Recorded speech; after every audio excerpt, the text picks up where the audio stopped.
Celeste is a 2D platformer game loved by many different communities, and while all that remains of my first journey to the summit is a clip or two of my old streams, this month I climbed back to the peak in a story of strong emotions and a story of, well, I bring you Celeste. The story begins with a simple tutorial, allowing me to relearn my ways at climbing and dashing before heading off on my journey. I complained to an old lady about how her driveway almost killed me before I finally arrived at my first area.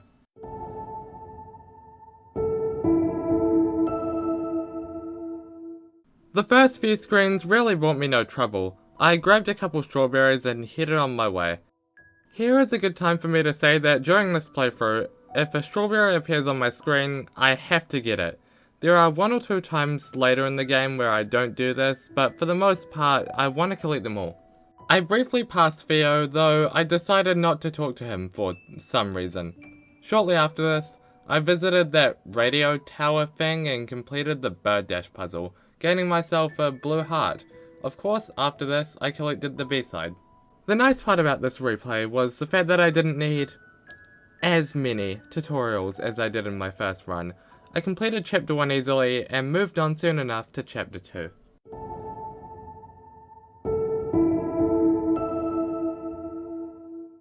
I started this chapter by trying to skip the whole thing, though that didn't work out very well.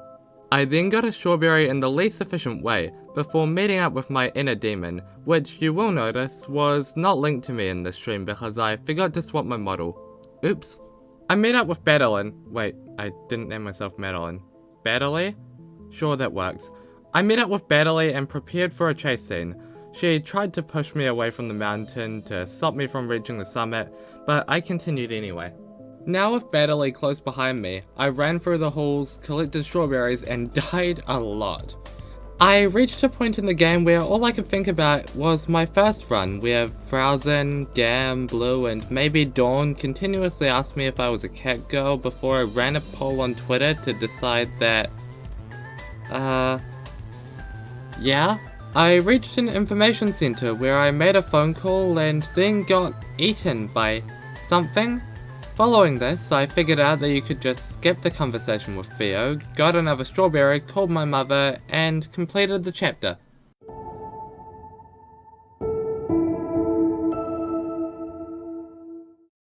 I once again tried to reach difficult locations at the start of the chapter, before once again giving up. I used the trick to get to the key to the resort more easily, and made my way in. It is here that I meet Mr. Oshiro.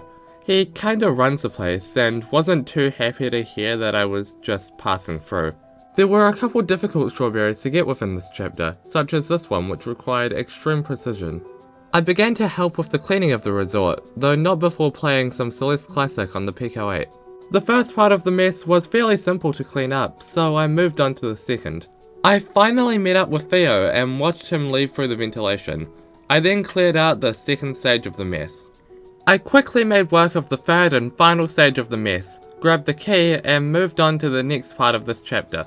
I grabbed the next key, then returned to where I had found it to unlock the B-side. Now, remember when I said about difficult strawberries to collect within this chapter? This was the main one. I spent way too long on this, to the point where Recom decided to open up the game and beat me to it, and he got close. Recom. I can finally leave. Wait, you got it? I got it. I can go home now. Oh my god, it just played. About 44 minutes later, I finally got the strawberry, and continued on with the game.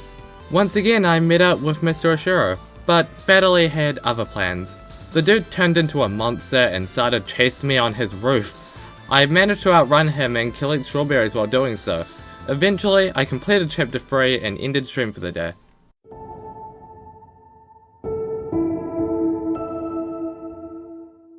With the start of chapter 4, I met the old lady again. We talked for a while until I headed off to continue towards the summit. Chapter 4 introduced bubbles I could dash in, clouds I could bounce on, and a strong wind sure to affect my movement. A little later in the chapter came these boxes. They move in the indicated direction when you climb or stand on them.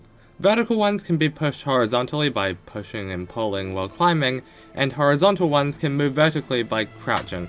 A lot of levels this chapter require you to get on and off of these boxes while they're moving, which allows for some interesting gameplay.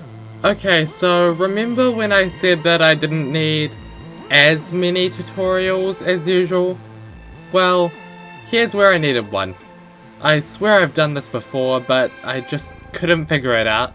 Even after I watched the tutorial several times, it took me an embarrassingly long time to realize what I was supposed to do, and that was, I was supposed to not climb. 28 minutes of struggling later, as well as a lot of screens that I don't feel the need to talk about, I found this screen quite fun. Sure, I died in the same 5 places over and over and over and over and over again, but it was still fun. Theo caught up to me, though when we met he fell on his face. We got on a gondola together and then it kind of just broke down. Battley had spawned on top of the gondola and I had a full-on breakdown, but don't worry, Theo helped me calm down by telling me to picture a feather and just breathe.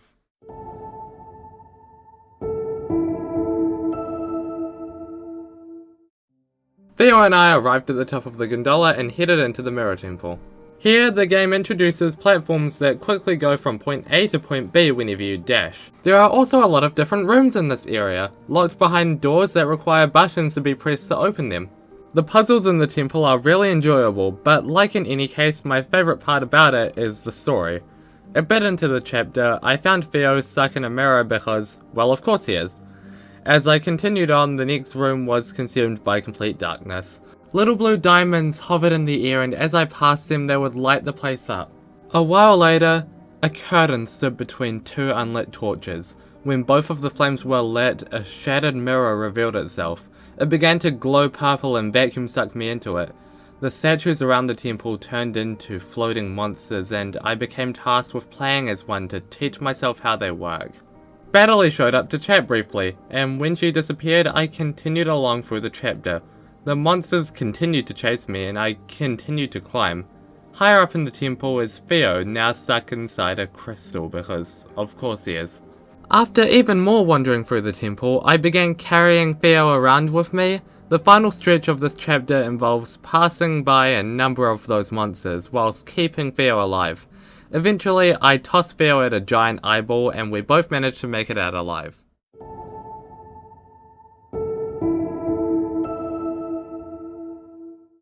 Reflection opened with a line of feathers. Walking into them, or dashing if they're in bubbles, allows you to fly around freely for a brief moment in time. I spoke to Battley about how we should separate and how I wanted to set her free, but she wanted none of that. I tried to use the feather trick to help me breathe again, but to no avail. I ended up falling all the way down the mountain past every area I had taken on. This chapter introduced these floating pinball bumpers, which added more variety in how the game is played out. They are sometimes used to bounce off of and reach places you may not have been able to reach, and sometimes they're obstacles to avoid.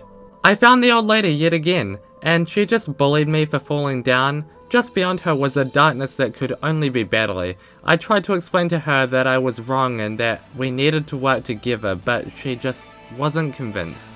Her hair grew out and she started attacking me with what looked to be fireballs and laser cannons. I kept booping her and she kept moving further away. Eventually she gave in and we combined our powers and unlocked pink hair mode, and with it, the ability to double dash. Battley also formed these purple orbs where she would separate from me and boost me further up the mountain. Then the old lady and Theo showed up again for a quick conversation.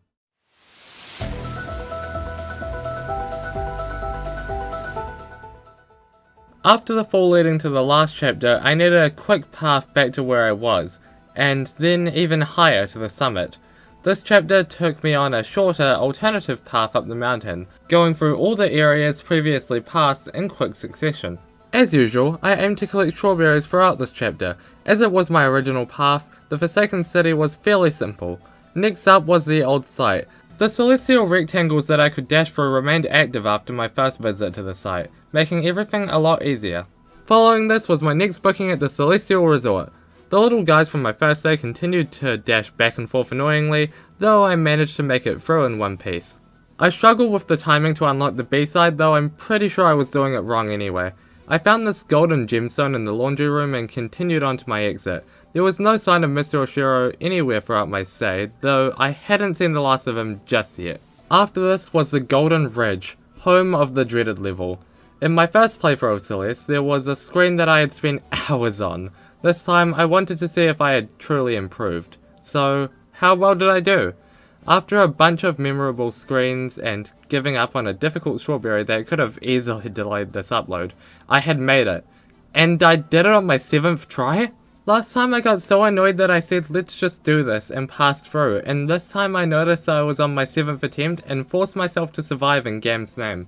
The last revisit of this chapter was the Mirror Temple. I died with a strawberry in my hand and some gates closed behind me, blocking my ability to go back to it, but other than that, this segment was really quite simple, and I even passed my Twitch follower goal while I was doing it. I mean, I've done this before. Yo! Thanks for the follow. We got the shark. 50 out of 50, we did it. Finally, I have made it to the final stretch. 30 checkpoints remained until the summit was mine. Some parts of this chapter were pretty easy, others not so much. A downwards wind tried to hold me down, but I kept climbing in spite of it. I obtained my 100th strawberry and slowly made it closer and closer to the summit. I bounced on a few spikes to climb higher. I don't know if that's what I was supposed to do or not, but it worked. After much more hard work, I had made it, and the sight was beautiful. The whole group got together one last time to eat a strawberry pie made with the 102 strawberries I had collected along the way. Even Mr. Oshiro was there. Celeste is a game of many messages, but one of those stands out above the rest. In any project, while the end result may be beautiful, what really matters is the path taken to get there.